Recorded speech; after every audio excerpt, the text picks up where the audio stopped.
Ce jeudi 26 octobre, Nagui était l'invité de Yann Barthès dans Quotidien sur TMC. L'animateur a parlé de son numéro spécial Taratata 100% live qui sera diffusé le 3 novembre prochain sur France 2.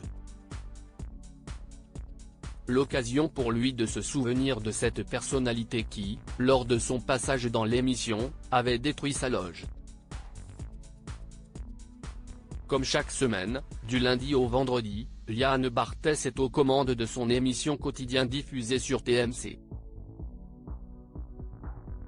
Il reçoit des invités pour parler avec eux sur leur quotidien, mais aussi sur des sujets plus intimes. Ce jeudi 26 octobre, CIST avec Nagui qu'il a échangé à l'occasion de la diffusion le 3 novembre prochain sur France 2 d'un numéro spécial Taratata 100% live. Sur France Télévisions, Nagui est aux commandes de N'oubliez pas les paroles. Il officie aussi sur les ondes avec son émission La Bande Originale sur France Inter.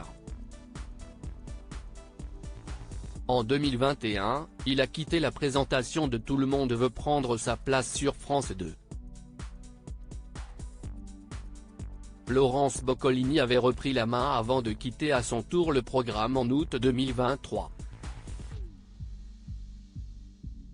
Aujourd'hui, CIST Jarry qui est à la tête du divertissement. Nagui revient sur ce jour où un célèbre chanteur avait détruit sa loge après son passage dans Taratata dans Quotidien. Nagui a été interrogé sur les coulisses de ce nouveau numéro de Taratata 100% live, mais pas seulement.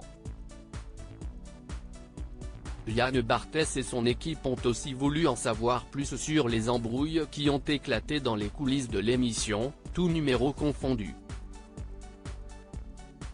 La première embrouille, ce sont les artistes qui ne veulent pas chanter en live. Ils branchent des machines et puis là, on se rend compte que la voix est déjà tout prête. On l'entend en régie, on a toutes les pistes, donc là on dit, non, ça va pas être possible. Certains acceptent, et ceux qui n'acceptent pas s'en vont, a raconté l'animateur. Il a ensuite confirmé qu'un chanteur célèbre, lors de son passage dans Taratata en 1996, avait détruit sa loge. Et plus encore. Et cette personnalité n'est autre que Lenny Kravitz. La loge, le lavabo, les chiottes, il a tout cassé. Il a joué, il a chanté, il a fait l'interview, il arrive dans sa loge, il détruit tout. Il avait trouvé le son mauvais et c'était ses techniciens qui lui faisaient ses retours et il était fou de rage donc il avait tout détruit et surtout il dit, je ne veux pas que ça passe.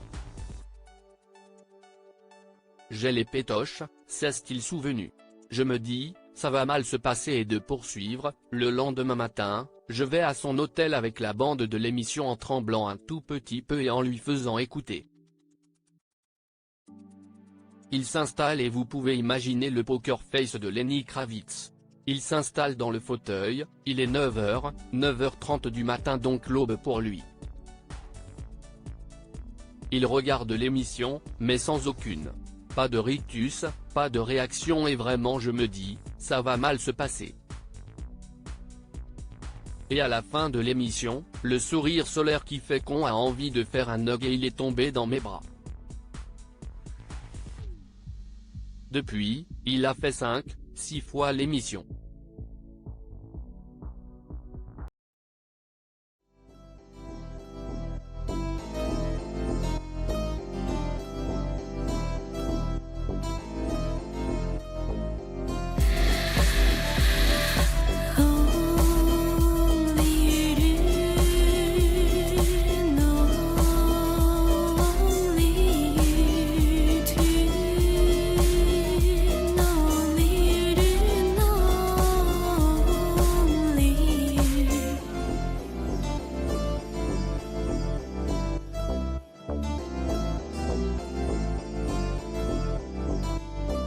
To